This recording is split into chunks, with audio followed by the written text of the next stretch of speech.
everyone. My name is Nabil and I am studying in grade 5. Today I am going to do an experiment on leaking and non-leaking water bottle, effect of air pressure, hydrostatic pressure and surface tension. Here I fill this bottle with water and close the cap tightly. Now I put a hole near the bottom of the bottle using a pin.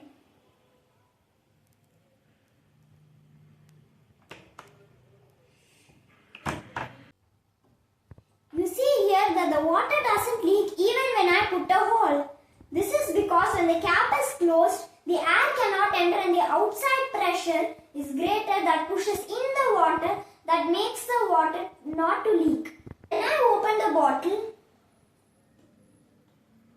the air enters inside the bottle, be balancing the air pressure inside and outside the bottle. But the hydrostatic pressure of the water column inside the bottle makes the water to flow out.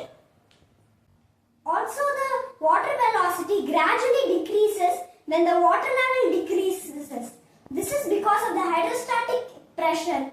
When the level of water decreases, the hydrostatic pressure at the level of hole also decreases, causing to decrease in water velocity. Here I can show you hydrostatic pressure clearly by putting 3 holes vertically. I already put 3 holes vertically. Let's see what happens when I open the cap.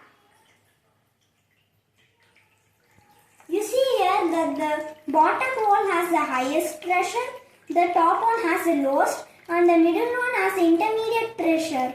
This proves that hydrostatic pressure increases with depth. Now let's come back to this bottle. You can see that the water stops leaking even before reaching the hole because of the decrease in hydrostatic pressure and the surface tension in small hole. Surface tension is nothing but the water molecules that work together to form a kind of skin to seal the hole. Since the hole is small, the effect of surface tension is high that seals the hole and that makes the water and stops the water from leaking and when the hydrostatic pressure is at low. But what happens when I put a larger hole?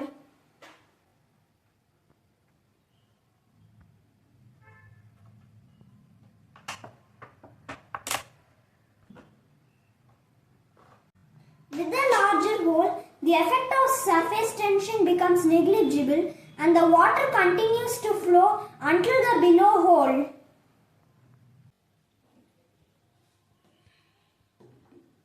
Solution, we can say that when the cap is closed, the outside higher air keeps the water from leaking and when the cap is open,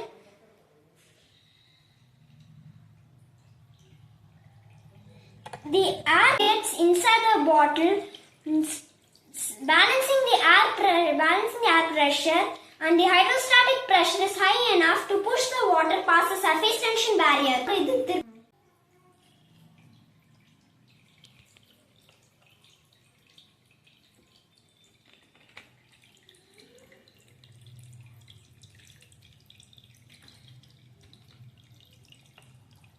I hope you like this experiment based on air pressure, hydrostatic pressure and the surface tension. Thank you.